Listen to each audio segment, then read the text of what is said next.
Okay, I think we'll get going here.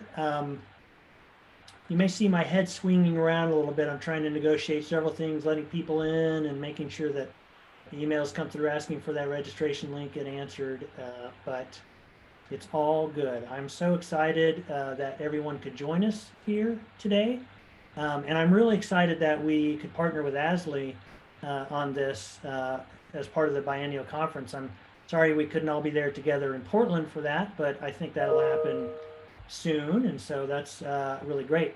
So for those of you who don't know me, my name is Simmons Bunton. I'm the editor-in-chief of terrain.org, and I'm here in Tucson, Arizona, and I respectfully acknowledge my presence on the unceded ancestral lands of the O'odham and the Pascua Yaqui.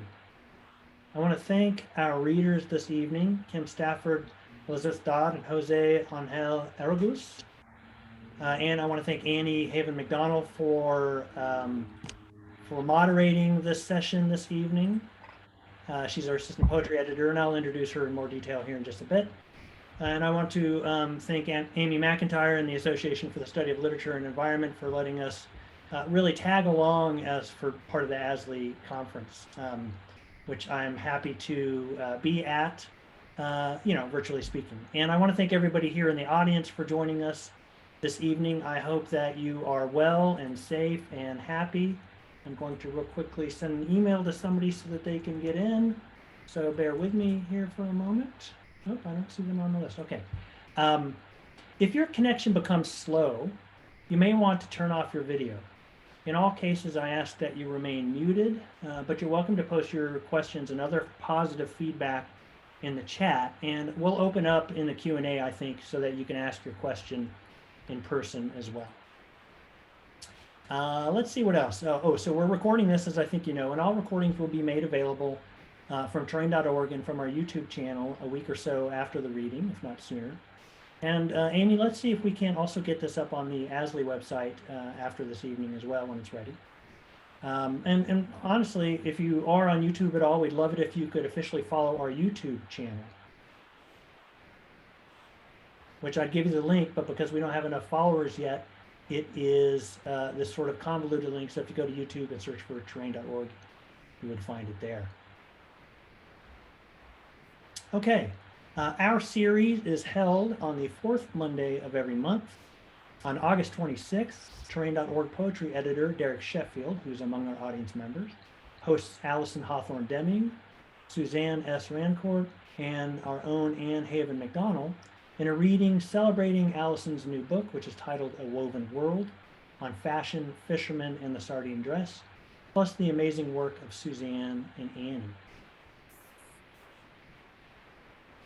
Links to register for the reading may be found on terrain.org, as well as our Facebook page. And if you're interested in sponsoring a reading, and I admit we could use a couple more sponsorships to carry us through the year, please contact me at sb@terrain.org, or just go to terrain.org and click the contact link. As the reading happens this evening, followed by the Q&A, I'll be posting book links in the chat in support of our readers this evening from their work in terrain.org, as well as their books. But if you missed those or want to find other books by tonight's readers and other terrain.org contributors, hop on over to our bookshop page on bookshop.org/shop/terrain.org, or find the link under About in the terrain.org website navigation menu. And finally, if I may, a word about terrain.org, the world's first online literary journal place, publishing since 1998. We are an all-volunteer organization that doesn't charge to access our content, nor charge for regular submissions, nor contain advertising. Indeed, we are run by the power of goodwill and dedicated weekends and evenings. And we are run by donations from good folks like you, who are welcome to donate online at terrain.org/donate. So thank you for your support and for being a part of the terrain.org community. So we got that out of the way. And if you're not a part of the ASLE community or not familiar with what that is, I suggest you learn more at ASLE.org. It's a great organization. So now, let us turn to the reading. followed by the QA. Again, please post your questions in the chat area. And thanks again for joining us. It's my pleasure now to introduce tonight's host, Anne Haven McDonnell. Anne lives in Santa Fe, New Mexico, and teaches as an associate professor in English and creative writing at the Institute of American Indian Arts. Her poetry has been published in Orion, the Georgia Review, Narrative Magazine, Nimrod Journal, Terrain.org, and elsewhere. Her poems won the 5th annual Terrain.org Poetry Prize. They've won second place in the Narrative Magazine's 12th annual poetry contest and second place for the Ginkgo International Eco Poetry Prize. Her absolutely stunning chapbook, Living with Wolves, was published by Split Rock Press in fall 2020. And her full-length manuscript has been a finalist for the Levis Poetry Prize, the Wheelbarrow Poetry Prize, and the Hopper Poetry Prize. Anne was a writer-in-residence at the H.J. Andrews Experimental Forest and the Sitka Center for Art and Ecology. Annie, thank you so much for hosting us this evening. Take it away. Thank you so much, Simmons. And welcome everyone from beautiful rainy summer in Santa Fe, New Mexico. And I'd like to acknowledge that I'm on the ancestral lands of the Tewa peoples. And welcome to this amazing reading. So our first reader tonight is going to be José Angel Araguz. And I'd like to introduce him first. His most recent collection is An Empty Pot's Darkness by ASLE Press. His poetry, creative nonfiction, and book reviews have appeared in Prairie Schooner, Poetry International, the Acentos Review, and Occident Engine, among other places. He blogs at the Friday Influence. Jose is an assistant professor at Suffolk University, where he serves as editor-in-chief of Salamander, and he is also a faculty member of the Solstice Low Residency MFA program. So I asked each of our readers tonight for a few extra questions, and I'm just going to read his answers. You'll kind of get the sense of the questions embedded in the answers. So he is currently reading Bell Hook's Teaching to Transgress and learning that he is not the only one to have read Paulo Freire's Pedagogy of the Oppressed and have it change his worldview. If he were a sound, if Jose were a sound, he would be the sound of a leaf clinging to a branch in a storm. I love that one.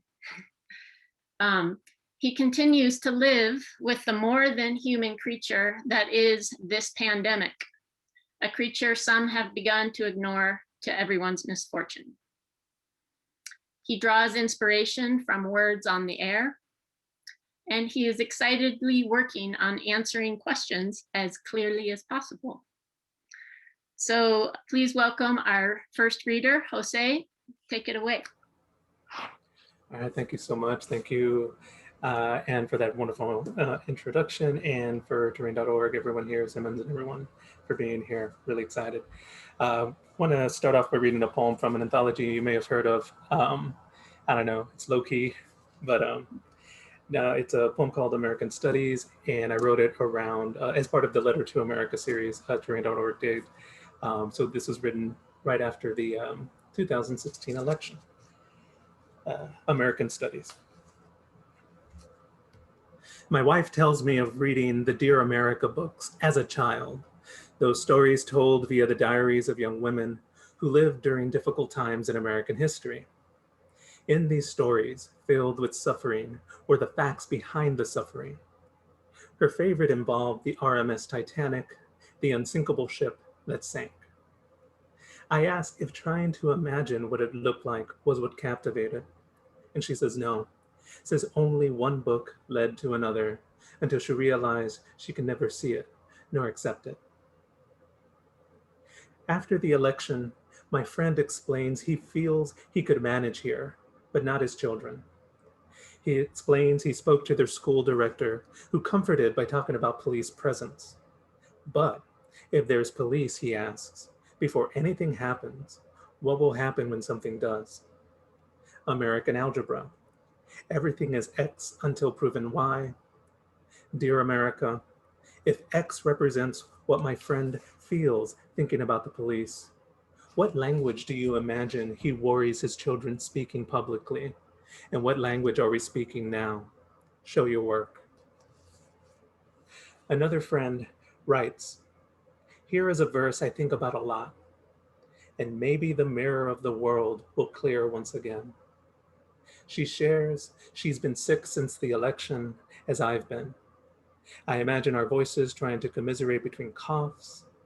In physics, energy can neither be created nor destroyed. What American physics happens here as I read and hear her voice behind the verse she sent?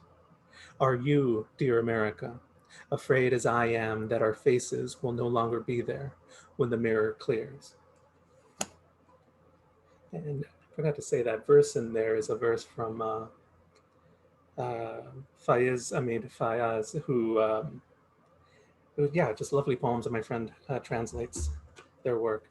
So that poem was in the anthology, but it's also going to be in my upcoming collection that will come out in March of 22, called We Say Yes Way Before You Can. We Say Yes Way Before You. And this next poem is also going to be in that collection. The collection is kind of bookended by two poems, one before the 2016 election, phone conversation with my mother, and then this poem that I'm going to read ends the collection. And it's also a conversation after the election has happened, a conversation with my mother. So this is entitled Questions After the Election. In her story about being told by her white bosses, white secretaries, vote Trump, you better vote Trump, as she punched out from work as usual, tired and body sore, does my mother know she gathered the darkness of each corner of the factory and the darkness of the drive home, switching between stations, nothing sounding right, and the darkness in her mind, listing all the work waiting for her at home, and the darkness of the night over Corpus Christi, and how these darknesses spill over now into every word I'm urged to write. Because nights like these are ink, and her story of pretending not to hear, but telling me what she heard, what was said, is a story of darknesses being separated, made distinct as words on a page, which hold darkness in one form until we close our eyes and darkness shifts to darkness shifted. At the end of her shift, does she know about the darkness I will hold for her?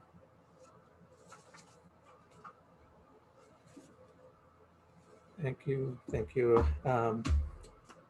Heavy stuff. I thought it would kind of transition to the second half of my 15 here with a short poem. One, because I'm just stoked to be being able to share the stage with Kim Stafford. Been a fan, had a chance to see you in action a couple times in Oregon while you were poet laureate and or state poet laureate specifically. And he does, you share really nicely your, you did a lecture on your father's 4 elements of daily writing practice.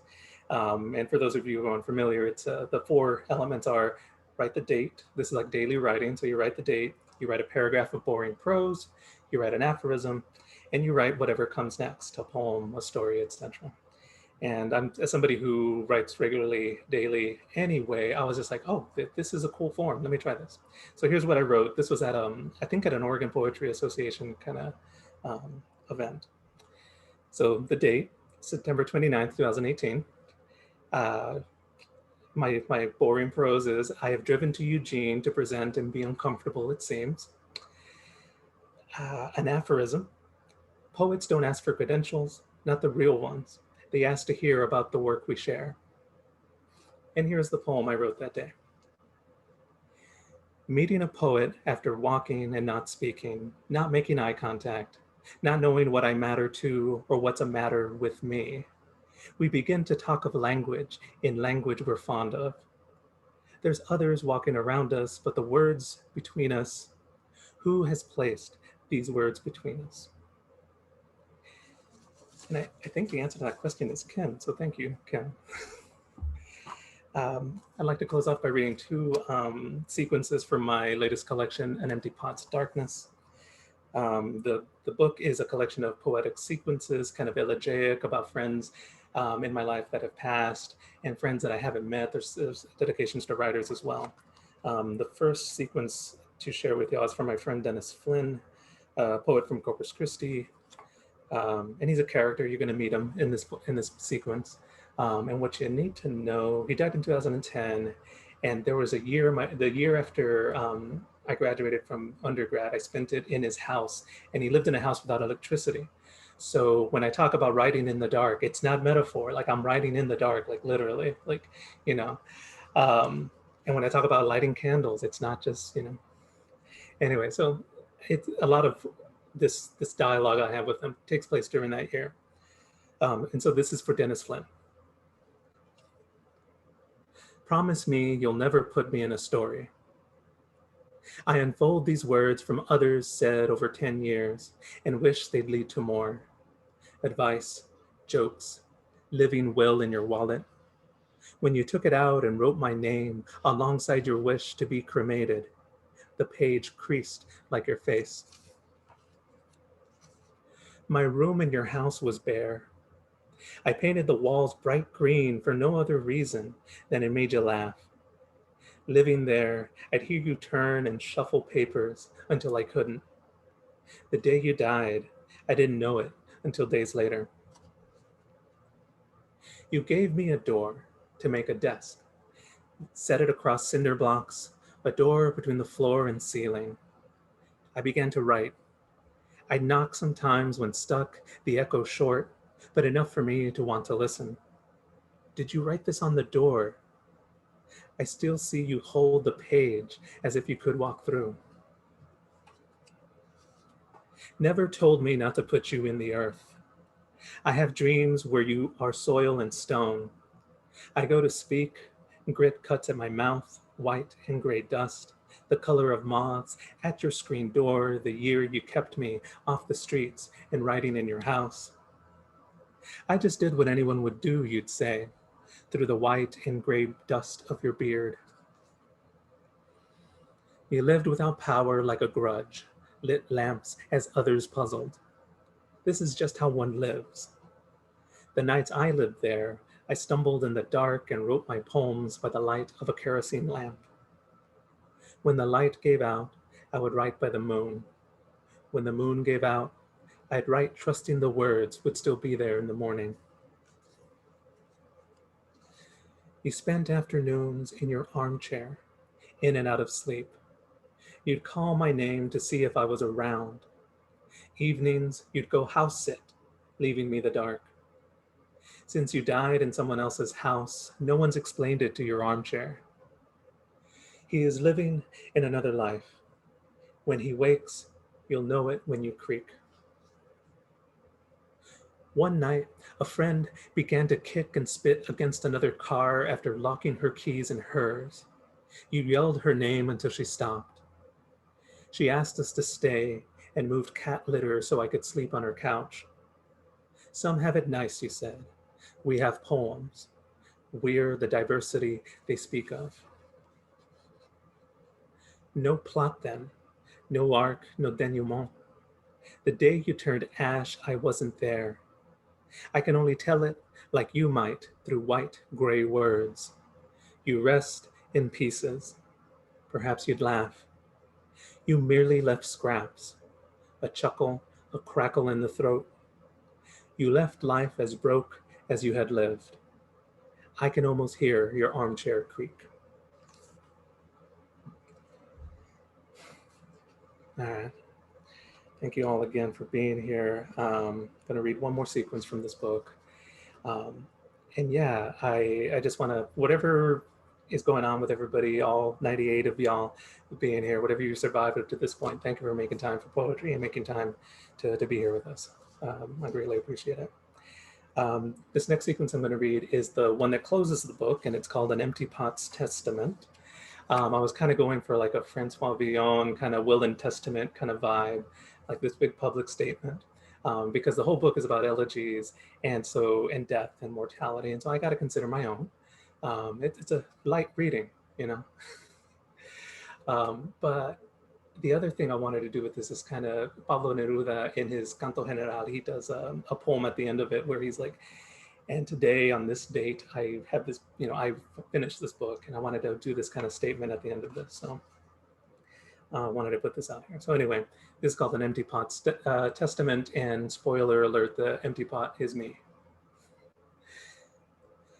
I was born in the 8th month of 1982, a year with an 8 in the not quite middle. Already things were uneven by being even. 4 numbers means no middle, means if cut in half, my birth year would be empty space. Absence, really. Nothing here. Now that I have erased myself, I can begin. Memories of Matamoros merge with those of Corpus Christi, each stretch of 4 syllables vital to my life, to explaining where I come from. 8 syllables hanging on air. When I speak them, nothing matters. The nothing I am in language. This my roots and origins. Lost any exactness of the word, José. It means another man, another presence signified in another city and life where he lived so far from where I live now. Yet here, my father now. I hear my mother clearer in memories of when we shared rooms, from leopard to navigation, to garage apartments, to where she lives still now on Ramsey Street. Our voices traveled, argued, wore the other down until one left. In stanzas now, echoes sounding. In Italian, la stanza means room. In Spanish, it's cuarto. Move 1 letter over, you have 4. Cuarto, cuatro. Like a heartbeat, the R takes turns being part of a place, then concept. What I mean is the rooms I sat silent in when young, pen in hand. What's held there? Around a lion starves the young. Around a fever starves the heart. Around my 20s, lions paced. My heart starved the young man I was. It felt fever my heart favored. It felt a lion's teeth grazed my breath. My breath passed where no food paced. Young lion pacing where no cage was. When I was wasting away, hands were moving to fill in the space with words that I couldn't talk then but talk now. Lungs like pockets I keep rummaging through, holding up a turn of phrase. Just try me. Hear it get over to, just tie me. Float away to, just dying. In my 30s, I'm just joking until I'm not. After my death, my favorite clothes will grow cold like a room everyone cleared out of. My favorite words will grow careless, push past others on their way out. My fondness for counting out each syllable will be left behind. To grass, I leave behind sunlight. To sunlight, I leave behind rain. To rain, I leave behind your name. To your name, I leave behind peace. To peace, I leave behind my scars. To scars, I leave behind healing. To healing, I leave behind wounds. To wounds, I leave behind pulsing. When I felt my pulsing leave me in the emergency room, when I bled out and was nothing but the pain of each breath and the fear in between, when Cincinnati seemed the last city I would write in, my wife found herself praying, found words to break the silence I created. I have wanted to say something of my living, which is dying, which is a shoelace's tightness in each step, which is moving on, which is a metaphor, which is what one finds in writing, which is what I do when not living how others see fit, which is the end. Thank you.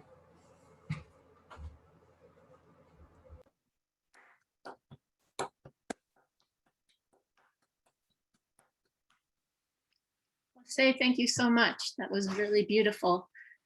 That image of writing on a door, desk in the dark, in the candlelight and the moonlight is going to stay with me. I love that. Okay, our next reader is Elizabeth Dodd, and I'd like to introduce Elizabeth. She is the nonfiction editor at terrain.org. She teaches creative nonfiction, poetry, and literature and environment courses at Kansas State University, where she is a university distinguished professor. She is the author of 6 books, including Archetypal Light, poems, and Horizons Lens essays. With Derek Sheffield and Simmons Bunting, she is co-editor of Dear America, Letters of Hope, Habitat, Defiance, and Democracy, a collection of poems and essays published in 2020. Her essay collection, In the Mind's Eye, won the Best Book Award from the Association for the Study of Literature and Environment. Her poems and essays have appeared recently in journals including Tin House, the Laurel Review, the Fourth River, the Iowa Review, and Places Journal, as well as the anthologies Poetics for the More Than Human World and the Tall Grass Reader. Her essay, Isogloss, Language and Legacy on Mount St. Helens, which emerged from the Spring Creek Project's 2010 residencies in conjunction with the Mount St. Helens Science Pulse, will be reprinted in This Impermanent Earth, an anthology of environmental literature first published in the Georgia Review. Elizabeth lives in the Flint Hills region of Kansas and serves on the Board of Trustees for the Audubon of Kansas. And now on to a few extra questions that I asked Elizabeth. So the last book that she read that deeply impacted her was Richard Powers' The Overstory. And she felt she knew people that could have been among the characters. And during Redwood summer, she was busy revising her dissertation in pursuit of academia. And she's felt ever since that maybe her priorities were off. Let's see, so if she were a sound, Elizabeth would like to say she'd be the song of the hermit thrush, but most days she'd likely be the sound of a cicada buzz. For an encounter with the more than human, she'd like us to check back with her after her annual backpacking trip in August. One place she draws hope and inspiration from is sunlight. So welcome, Elizabeth, and please take it away.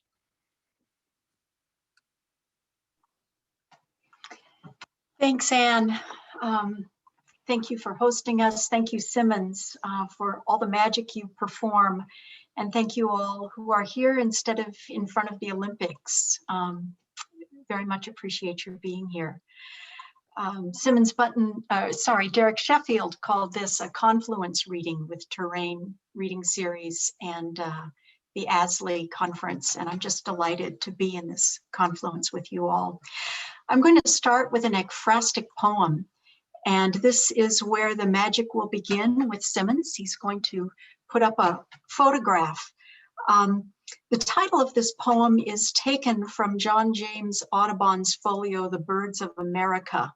And we've all been doing some national reflection on our icons lately, looking beyond the received cultural icons that we have and what we thought they may have represented. And Audubon is no exception to that. Audubon may have been the son of an enslaved woman. He definitely was a slaveholder. This poem directly speaks to a photograph taken by my partner, Dave Rintowel, and you should be seeing it now. This is a picture he took of 2 male scissor-tailed flycatchers being aggressively territorial. Magically, Simmons is going to bring another image to you midway through that poem. I'll also just say before I begin that there are multiple meanings for the term morning star. You may think of the planet Venus, and it's certainly that, but it's also an instrument of torture, a kind of a flail with a multi-pronged barb at the end. So this is The Birds of America. After the photograph fixes the image in stasis, the mind keeps wheeling back. What does it feel like, this hovering memory? A flavor from childhood a word the tongue can't quite call forth. The heirloom pear's crisp pre-war tang discovered in a farmer's market far from home. La poire, le marché, the erotic ah, a burr in the throat. But why these thoughts, incongruous in time and texture, in time and distance? Unpack this century's texture, the ribbed spiral of the live wires, the insulator's unfocused globe.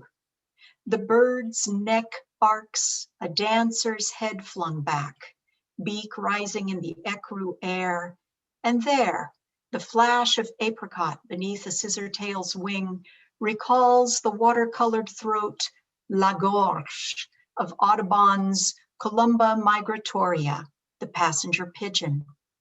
From a lichen-speckled branch, the female reaches, arabesque, to feed her mate. The tenderness and affection displayed by these birds, Audubon wrote, are in the highest degree striking. But these flycatchers only mimic, in my eye rhyme of their forms, extinction's apparition assembled from the Haitians' paintings of some buckshot skins. Now, let your eye lift from the crouched male's echo of a vanished dance to where, along a road in rural Kansas, the other male, wings and tail akimbo, feet clenched like fists beneath the body, hangs, momentarily medieval, like a morning star, a flail before the blow. Thanks, Simmons. Since the pandemic's onset, I've been writing prose poems mostly. I'm not reading you a snippet of an essay tonight, but I am reading you prose. I hope it's not a totally boring paragraph, Kim. But these are poems that come right out of anxiety dreams. And sometimes it doesn't take much to figure out what the anxieties are, but I'm titling this as a series from the workbook for the interpretation of dreams. So this is from the workbook for the interpretation of dreams, multiple choice. You are staying in a place that's unfamiliar to you. It might be the Airbnb you should already have rented for that upcoming conference. It might be a vacation home, a place you never stayed with your family in childhood, but you're doing so now. This being a dream version you, your age is indeterminate. When you wake, you'll recall very little about the actual setting, just the hint of a wooden veranda, a flash of sky. What you will remember is a peculiar feature in the basement wall, a panel, the size a basement window should be, slides to one side and reveals a wooden bin. You can tip it forward, it rotates on a kind of axle. Oh, you think, it must be a hamper for loading coal delivered outside the house. But that can't be right. There's no dust at all. It's clean, like one of those tin-lined flour bins, something built before the Great Depression. You notice it's made from real lumber, not particle board, not plywood. The portal, yes, let's call it that. The portal connects to a large underground chamber, like the cistern in the house where your family lived before your parents' divorce. And at this moment in the dream, you feel as though you are a child. This is the best hide and seek location ever, until you notice a trench of glowing coals extending away from, or is it towards, the old foundation wall. What insights does this dream offer? Please choose the best answer. A, you really don't get enough fun. Make more time for you. B, oh, screw it with the hot flashes already.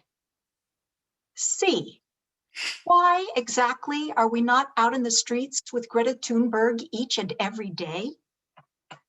D, you are older now than your mother was when she died, but you knew that already. E, it's summer in the Southern Hemisphere where your only brother lives, but silly dreamer, you knew that already too. F, You have no idea what your father may be thinking. Send him warm thoughts, although he may not answer. G, this never was about you.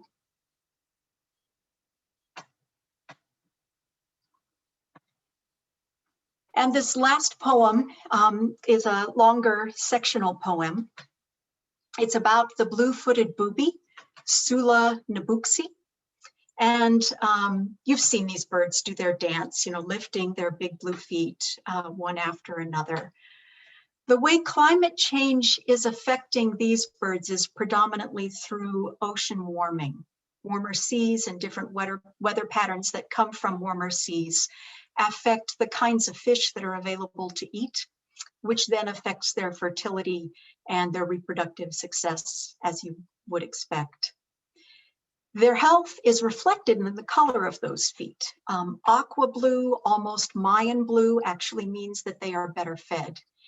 And this piece is a prose poem. It's in the formulaic shape of a science paper. And all the research activities that are mentioned in the poem, they're from actual articles. So scientists really did all of this stuff. Another section in the poem draws from Mayan mythology and imagery and a mural I once saw in a Mayan ruin in the Yucatan Peninsula. The last section will magically appear before you. Part of it will appear before you, thanks to Simmons at the very end. And it's a quote from the recent head of the Environmental Protection Agency, which has been subjected to an assay of my own. Erasure poetics took place within his quotation. All of these things are trying to cohere kind of weirdly together in this multi-sectioned poem, careening from the discourse of scientific writing to the discourse of other voices, because of course, as we know, everything really is connected to everything else. So this is Sula Nabuxi in the Anthropocene. 1. Abstract. Sula, Norse for gannet, blue-footed booby, taken for a fool. Type specimens congregate in the online videos, safe in the coo and cuteness of their mating dance, slow-motion cloggers, flex-footed two-step, Charlie Chaplin in a feathered suit. I watched them once in real life, forgetting my seaweed snarl of first-word failures, the pale paltriness of me. Picture Nabuxi, patient on volcanic headlands, waiting for the colder waters while the planet warms. 2. Materials and methods. You can capture the birds and make them starve to see how quickly their foot color changes. Foot color is directly correlated with the bird's diet, the sardines or anchovies that they consume. You can give some of them vitamins, some of them nothing. Note any subsequent alteration in their behavior toward their mates. You can initiate regurgitation to identify their prey. How do you make a gannet gag? You stick a tube deep in its throat and pump salt water with a syringe, then turn the bird upside down over a bucket. You can cover their feet with waterproof makeup like trashy blue eyeshadow from the 1970s to see which shades males prefer in females and vice versa.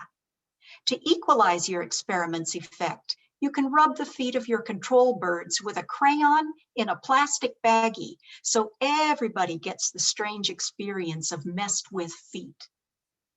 You can survey nests or nestlings. You can work in pairs, one of you with binoculars, one entering the data as the boat bobs along the island's coast. You can switch positions after lunch. You can switch islands the next day. You can go away after a field season, thousands of miles to another hemisphere, another life, where you get a tattoo of a bird, just a tiny hint of a thing on your left wrist. And you never set foot inside a boat until the next season, when you fly back to repeat. Except, strictly speaking, these are things that you'd be doing to yourself and not the bird. 3. Observations and discussion. Sediment laid down in a lake's unblinking eye. Gaze back, making wishes, tossing coins to count El Niño's pulse. Lake bottom sludge, the deposition of 10,000 years. Drought in the Great Basin or Great Plains, algae blooming in the Galapagos past. Mudslides along the Andes, wasting the mainland's spine. For 50 years now, new, weird storms have bubbled up in the Pacific, 5,000 miles farther west than El Niño's normal source. I considered Esnabuxi as a bellwether species for effects of ocean warming, but got sidetracked fretting about weather, bellwether, whither, what the fuck? El Niño Modokai, it's called, Japanese for similar, but different. 4, oops, literature review, better late than never. Somewhere in the Yucatan, the monster has been bound and tied from crocodile snout to scrabbling feet. Kukulkan dives into the painted depths in the mural of the Fishman. His next mission was to retrieve the bones of the humans from past creation eras. They had been turned into fish. The retrieved bones were combined with blood offerings, and a paste ground of them created the next generation of humans. That paint was made from copal resin, sacred stuff, pigment and binder, fish and sunlight, and bone and clay. Way back, in a world like this one, only different, no human beings yet to watch for portents or pull fish from the ocean like an ATM. An ocean monster woke and slept, slept and woke. When it dreamed, sardines flashed silver in the world beneath the air. When it awoke, anchovies ascended in the fatty acid realm. Fish dynasties can last for 25 or 30 years. Then, every time, the currency goes belly up.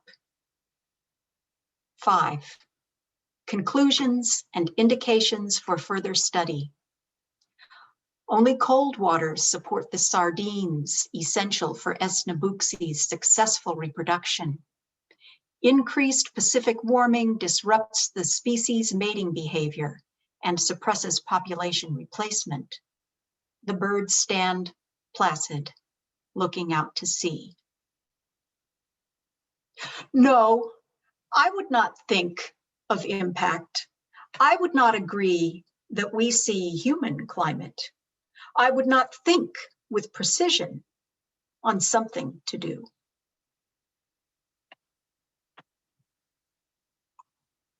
Thank you.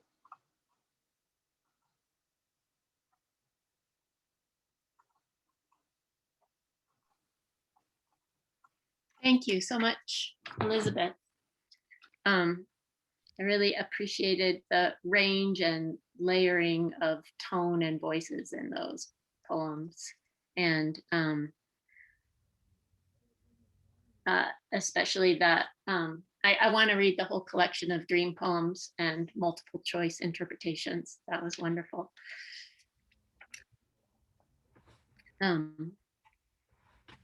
Okay, thank you so much. And I'm going to introduce our last reader, Kim Stafford. So Kim is a writer in Oregon who teaches and travels to raise the human spirit. He founded the Northwest Writing Institute in 1986 and co-founded the Fish Trap Writers Gathering in 1987. He is the author of a dozen books of poetry and prose, including Singer Come From Afar poems and 100 Tricks Every Boy Can Do, a memoir. In 2018, he was named Oregon's 9th Poet Laureate, and he visited over 100 groups statewide to share the reading and writing of poetry. He has taught writing in dozens of schools and colleges, and in Scotland, Italy, Mexico, and in Bhutan. Kim Stafford was launched as a writer by his high school English teacher named Scholastica, who stood on her toes to read passages from Thoreau, Whitman, and Dickinson with rapture. And then she invited her students to begin a personal journal under the spell of those words. After college, he started by writing essays to depart from the tradition of his poet father, but turned to poetry after the old man passed. More and more, he wrote poem for people rather than about them, for places, for ideas, for a possible future. He has told his wife to inscribe on his tombstone, he was easily pleased by a few words. For he starts each day entering into the unruly delight of a scatter of fresh words on a blank page. And the last book that impacted Kim was Atlas of a Lost World by Craig Childs, a book where you are constantly in the library and in the field. If he was a sound, he would be the sound of water flowing untroubled through all kinds of complex misery to rise again pure. An encounter with something from the more than human world was with a bird that might be an ancestor come back to see how he is doing. A place he draws inspiration from is Cascade Head on the Oregon coast. And a current project that he is working on is a book that he calls Writing for Happiness, Seeker, Artist, Witness, which gathers what he has learned by writing and teaching writing for 40 years. Please welcome Kim. Thank you, Anne. What a privilege to read with Jose and Elizabeth under the auspices of Simmons and the whole terrain.org community, which I think of as the earth. And I want to start with a poem called All My Relations from my book, Singer Come From Afar. I want to thank all my relations for this chance to be on earth in her time of flourishing, to thank the first people of this place, the Multnomah people, the Clackamas, Malala, Tualatin, and Chinook, to honor their sovereignty and long and continuing relation, still teaching us how we might be here together. I want to thank my mother and father, moon and sun, for setting me forth before their own passing on, to thank my grandmother who listened to me so eloquently, I learned to listen to my own heart and mind, to find stories and songs there.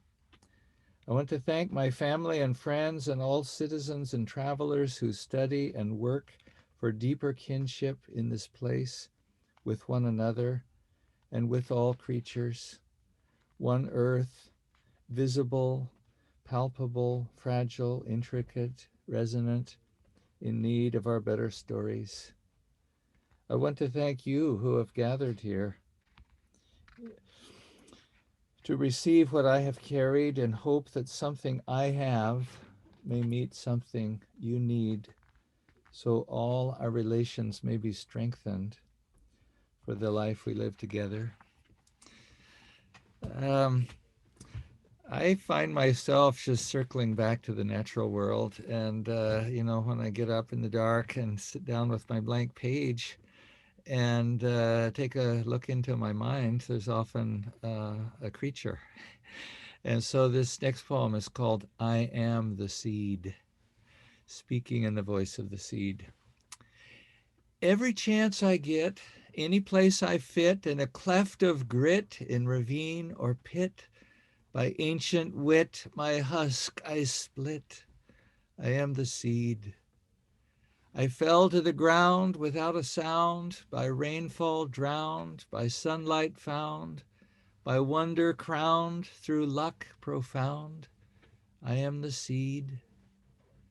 After fiery thief, after bout of grief, though life is brief, I sprout relief with tiny leaf beyond belief. I am the seed. I am the seed, small as a bead. Tell me your need, your hunger, I'll feed.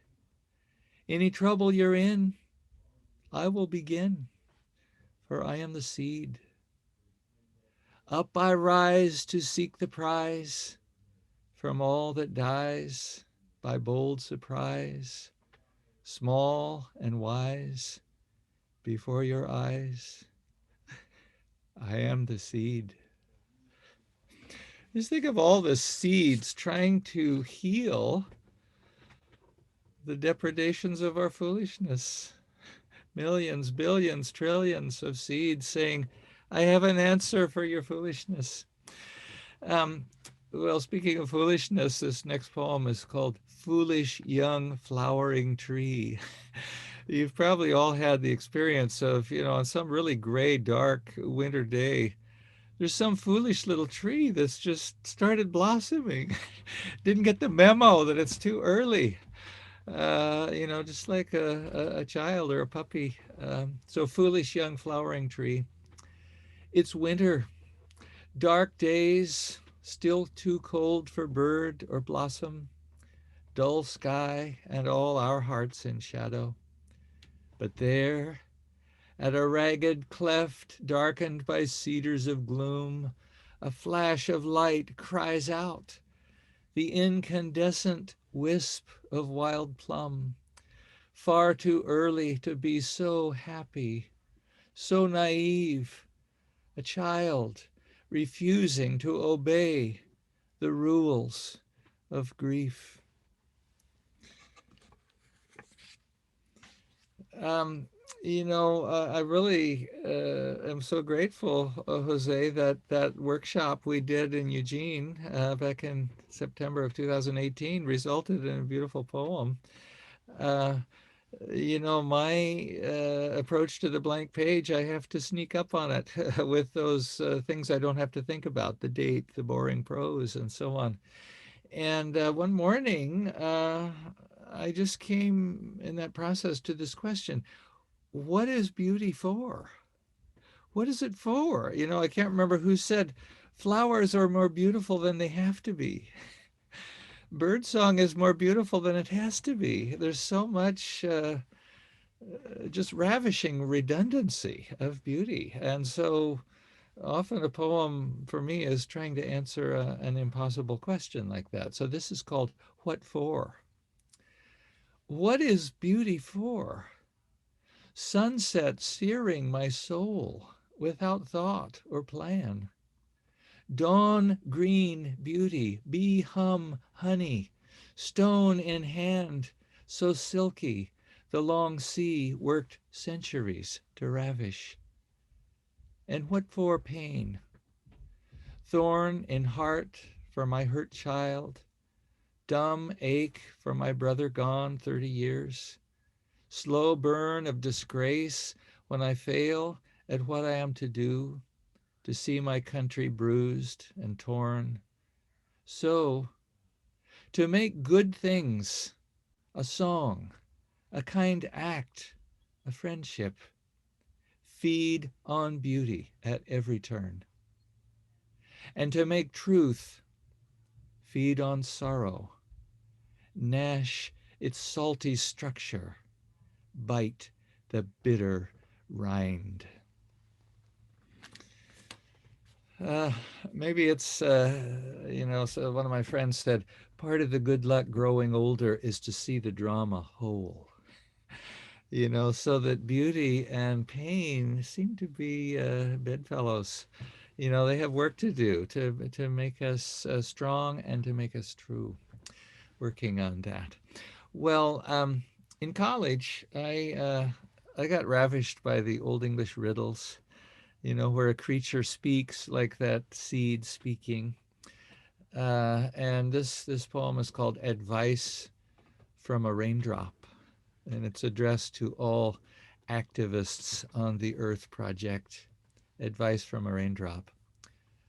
You think you're too small to make a difference? Tell me about it. You think you're helpless at the mercy of forces beyond your control? I've been there. Think you're doomed to disappear? Just one small voice among millions? That's no weakness, trust me. That's your wild card, your trick, your implement. They won't see you coming until you're there, in their faces, shining, festive, expendable, eternal. Sure, you're small, just one small part of a storm that changes everything. That's how you win, my friend. Again and again and again. Let's see. I have another voice from the natural world. Lessons from a tree. I spend a lot of times hanging out under trees, in trees, looking at trees. And so this is a message that came through, lessons from a tree. Seed split, root sprout, leaf bud.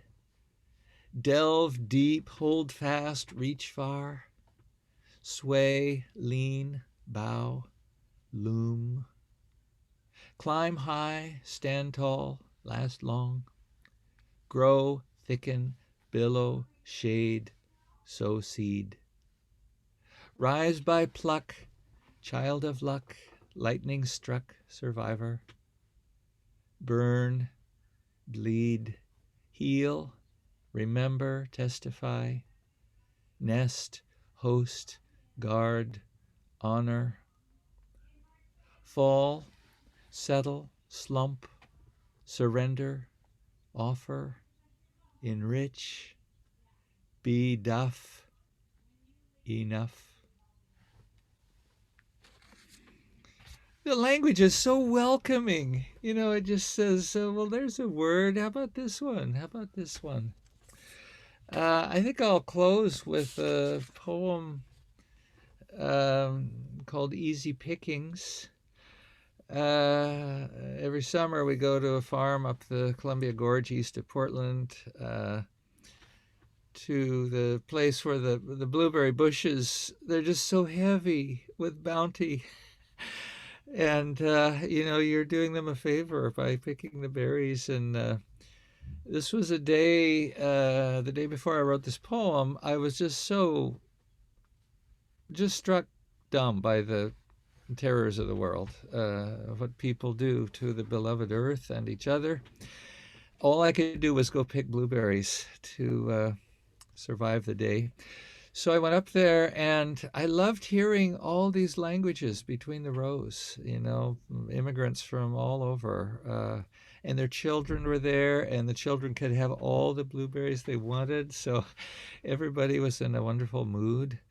And I noticed that because I'm older and it's harder to bend down as far, I was doing the easy picking, the berries up on the top that are fat with sun and deep blue. So easy pickings. It's easy to laugh in the blueberry field. Staccato plink and plunk as berries plummet into the pail.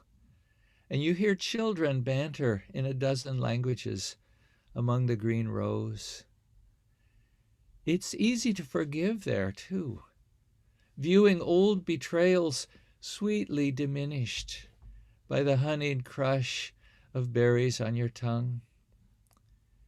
It's even possible to imagine peace between people who hated each other before their children met between these rows and asked one another, "Shall we pick together? Come pick with me, my enemy, my angry self. Come, split couple bickering over money. Come to the blueberry field, Palestine and Israel. Come bow and squint under the sun-splashed leaves. Come peer into these dark shadows for blue." Thank you.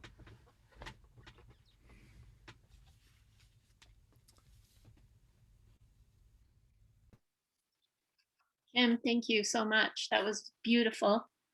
It was a feast of voices and of beauty and gratitude, and good medicine. And thank you. I feel like that was a perfect mix of readers. Everyone read so powerfully and with such presence that I could feel each piece so clearly, and they were also different, and that they really complemented each other. So thank you, José, Elizabeth, and Kim for that very powerful reading, and thank you, Simmons, for bringing all of this and everyone together and being the hub of the community of terrain.org. Much gratitude. I think we can open it up for some questions and discussion. And if you have a question for one or all of the readers, you can type it in the chat, or we can also let you ask it directly. So let's give it a few minutes and see if we have some questions coming in. We have one from Scott Miner, Annie. Okay. Can you unmute Scott so he can ask it? Or can you hear me? Super. Wow. Thanks so much. In my little cave in Chillicothe, Ohio, this is really kind of a miracle. I really appreciate it. I think a lot about art in general. I'm a huge fan of it, as I know we all are. And it meant so much to me personally. And I wonder sometimes, and I have my own answer to this, but I wonder sometimes, does this art help us? Do these voices help us? It's not a cynical question. It's kind of a practical one. I know in my case, it does. And I think it does in a larger way too. And I don't know if that's a Jungian thing somewhere in the collective consciousness. These words are echoing around the giant mind, or it's just in our small groups or enclaves. We gather like people in a church during World War II, during a bombing or something, and we get what we need out of it. But I think it helps, and I would ask all three writers, does this art help us? And also, I think this is, I agree, and this is a chorus of voices, and this is a chorus. You know, I think it's all a chorus, so that's really, I guess, the essence of my question. Just does it help us, and maybe how does it help you, or how does it help us and help others? Well, I'll start, Scott. Thank you for that question. You know, when I go to the terrain.org website, it doesn't matter what my mood is, it gets better. Partly the quality of the poems, the photographs, the way the poems and the photographs go together, and the way a voice is added. And behind all that, a sense that though I'm surrounded by news of human terrors and betrayals, here is a community of people who want to put the beautiful and true things before each other in just a loving way. It's just so beautifully made. So I answer your question scientifically with my body every time I go to terrain.org. So that's my answer. Elizabeth and José, what do you say?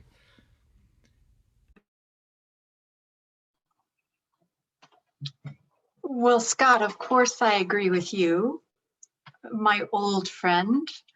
Kim, I like the way you added another level to the chorus, and that's the act of curation, right? And assemblage.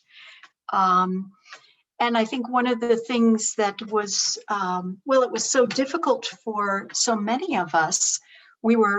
Many of the people I'm sure who are here tonight, had plans to go to conferences in the spring of 2020.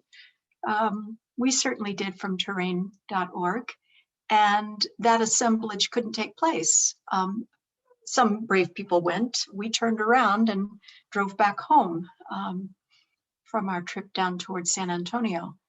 And so new ways of curating, new ways of assemblage suddenly had to be invented, right? And so now we all know how to do this thing, right? Here we are, and Simmons has like 7 screens, and everybody knows how to come in from Zoom. And God, that was hard at first. You know, those first couple of readings were so hard. but it's, you know, first word problems again. The coming together, the sense of the connection. I had a professor once who taught poetry and never came to a poetry reading.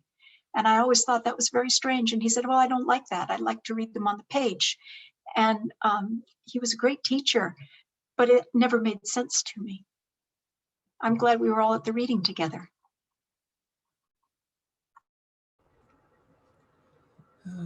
Let's see. No, lovely answers, both of y'all. I think what I would add is,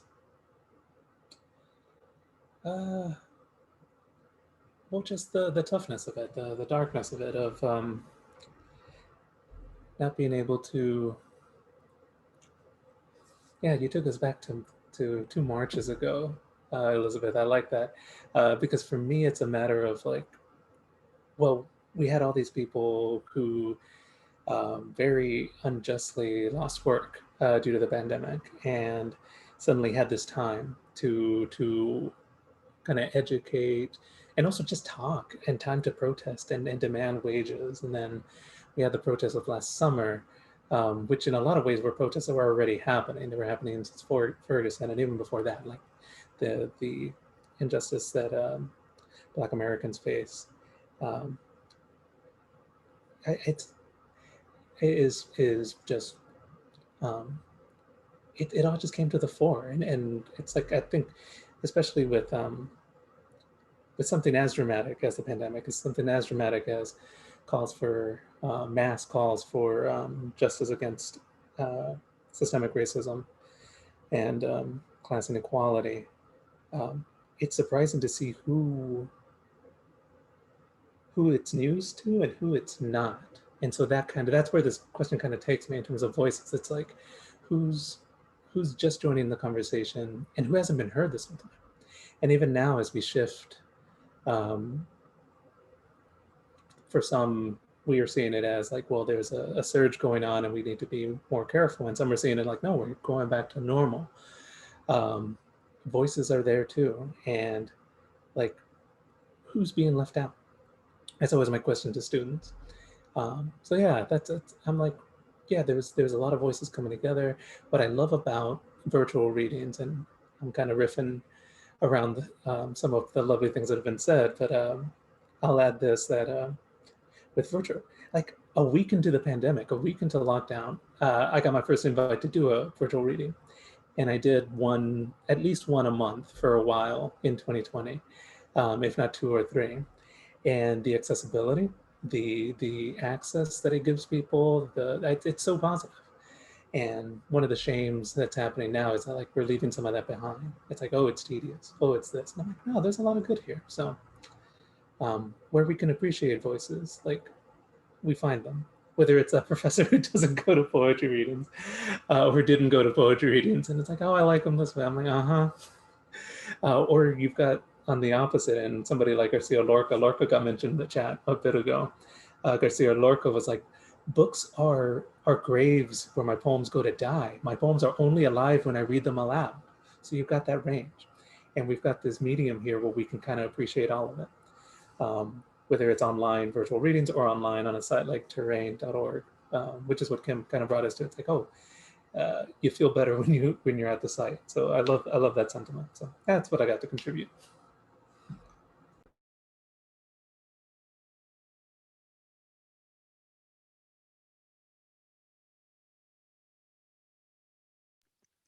I think we had a question from Rena.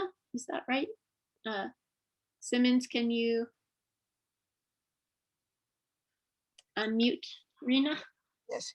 What I wanted to say is that, of course, what we're doing with virtual readings only highlights what we need all the time, not just when there's a pandemic or some horrible political situation or something that puts us under stress.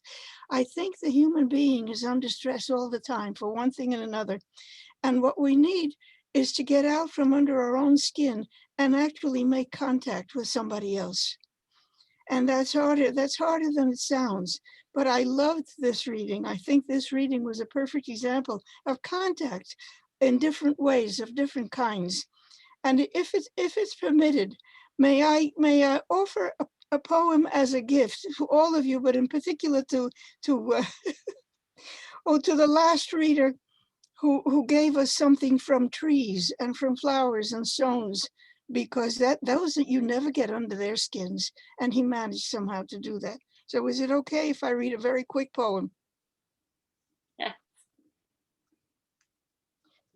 It's called Lesson. Wind, let me teach you to make a winter evening. First, wash the sky. Suspend it above my neighbor's roof. Secure it with early stars. Stitch carefully from maple to maple a thin humming wire clotted with sparrows. Spangle the earth with silver tatters of rain. Clear a blue circle above the shivering of wild cherry trees, rubbing their fingers. Gather the last light there and hang up the moon. And that's for all of you. It was just beautiful to listen to you all. Thank you, Rina. Love your work. Gracias. Thank you. Beautiful gift. Thank you, Rina. Let's see, do we have other questions coming in? Just a statement. I just wanted to say, Rina, it feels like a blessing every time I get to hear your voice. And no one can hang up the moon like you, honey. Oh, I feel blessed tonight. I really do. Every time I come, I do. I wanted to ask Jose, do you ever write in Espanol? Claro que sí, claro que sí. It's been a journey. I mean, I grew up speaking Spanish primarily. That was my first language. And my mom had me when she was 14. And so it was this very kind of like, we immigrated here and I was the one who spoke English.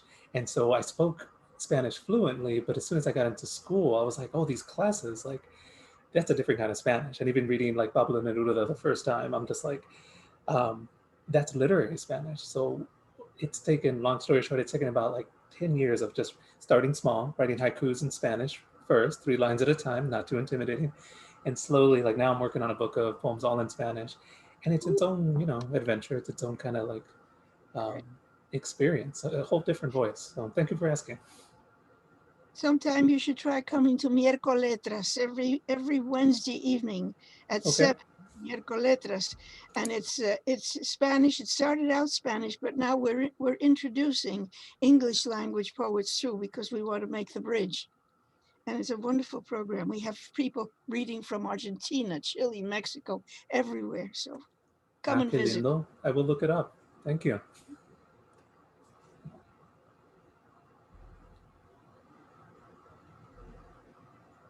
Thank you. Any, seeing if there's any other questions coming up?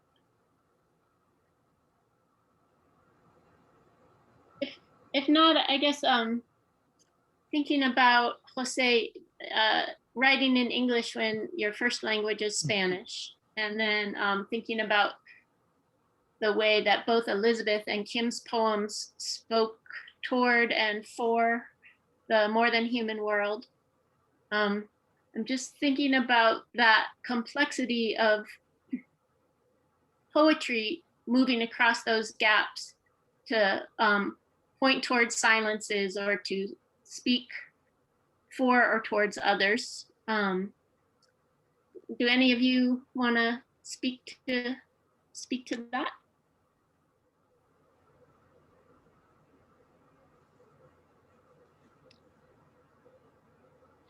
Well, I think it's the best way we can make contact with one another across national boundaries, language boundaries, racial boundaries, every kind of. I think poetry is like music; it can cross everything, oceans. And this everything at all.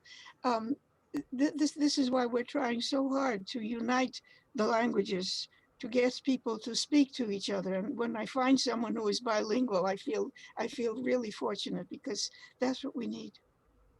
I'll put in here, I have a friend in Tehran, Ali Reza, who translated Walden into Farsi. And when I was poet laureate, going around, people would ask me, well, poetry is wonderful, but what can it do? And so I wrote to Ali Reza in Tehran, and I said, I keep getting this question, what can poetry do? He said, that's the wrong question. The real question is, what can violence do? What can ambition do? What can hatred do? Poetry is oxygen.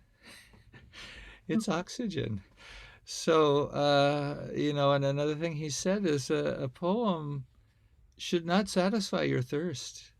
It should intensify your thirst, because then we need each other. So from Tehran, Rina, and there's a beginning.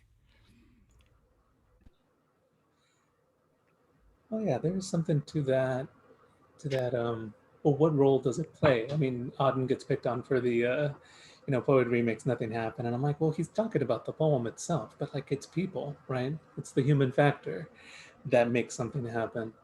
And I think of it as similar to when I think about like what it means to be bilingual, what it's meant to kind of grow up. Because I grew up with a lot of fear. My mom told me young, like, hey, we're in Texas, don't speak Spanish in public. And I'm like, you know what? And parents are just trying to give you the skills to survive. Whatever skills they know, they just want to give you the skills to survive.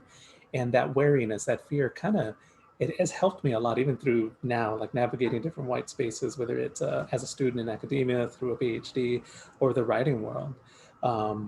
It's still helping me survive. But there is some of that I've had to unlearn, some of that fear. And it's the place of poetry in that is very unique, because it's like, well, what is a poem? What is this experience that we're after? It's so ineffable, right? And ineffable is one of those words that I always have to look up, make sure I'm using it right.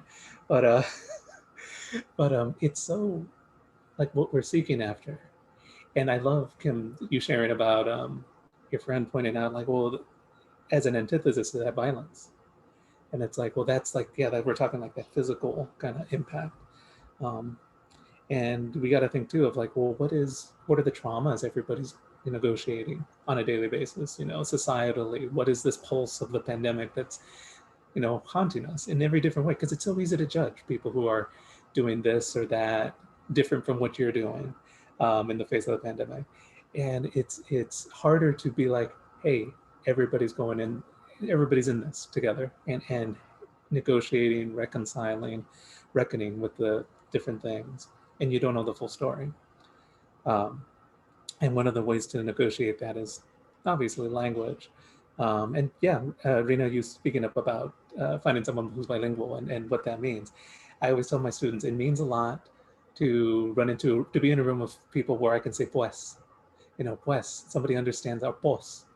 And it just means something different.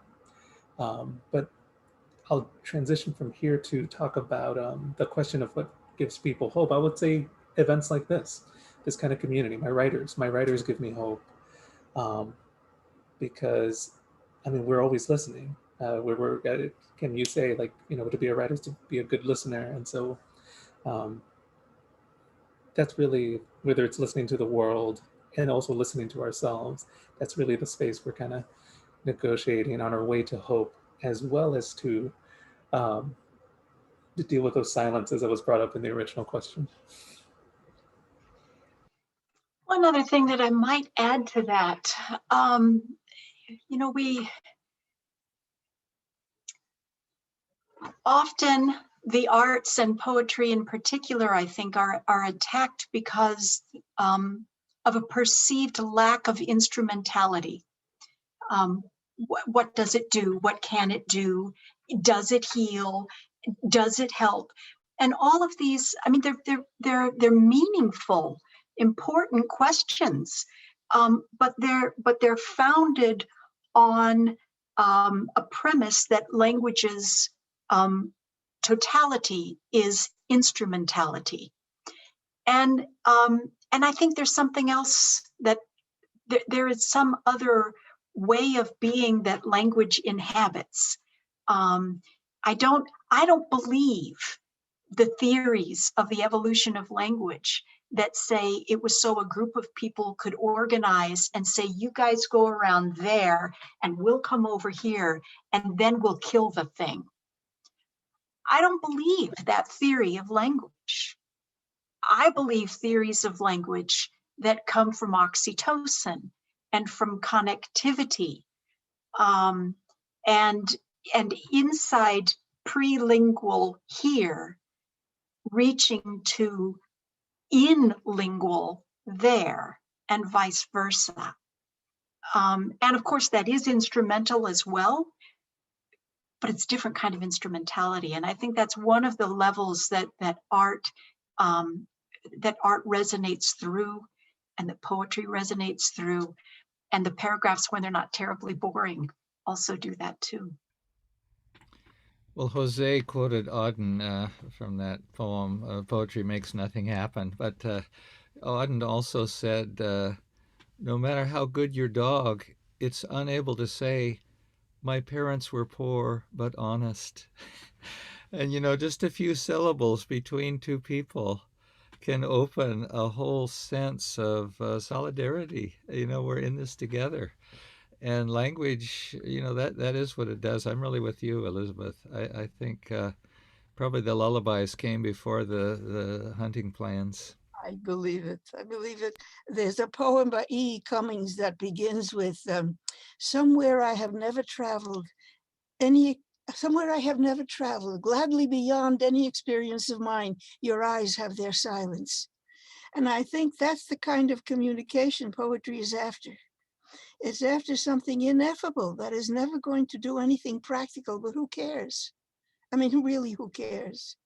It's going to reach someone else. I think that the problem with the human being is that he's perennially lonely, whether he knows it or not.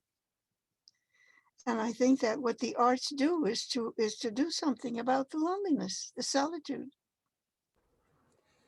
Oh yeah, no, that's lovely. You're making me think of something Jane Hirschfield says in one of her writings about religion, where it's like all art is supposed to do is, I mean, you stand in front of a painting and then you leave different.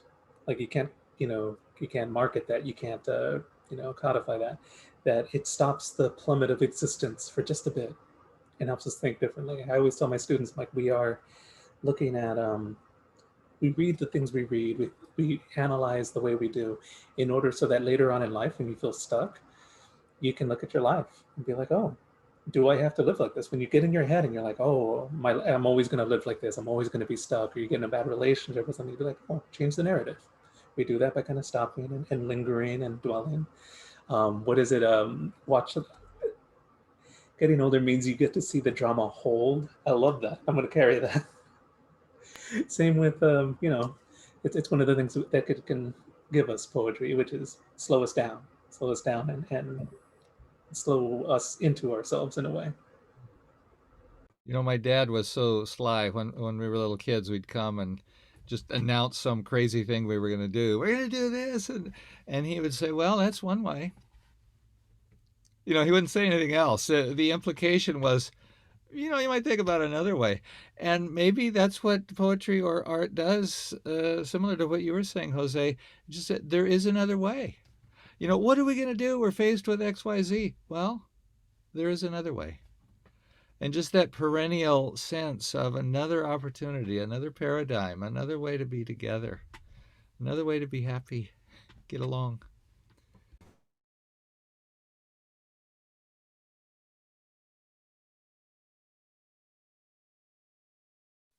There is also the aspect of poetry that consists of music, because it is music. It's music made out of syllables instead of notes, but that's all it is.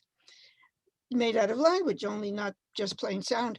I did a reading and I ended with a poem in Spanish, which I very often do. I like to bring my language into the Republic. And she came up to me after the reading and said, oh, I loved your reading, and especially that last poem. That was the best one. I said, oh, thank you so much. Where did you learn Spanish? She said, I don't know a word of Spanish. I just like the music of your poem. There is something to it that has nothing to do with communication. It's another kind of communication. I don't know a word of Spanish, she said.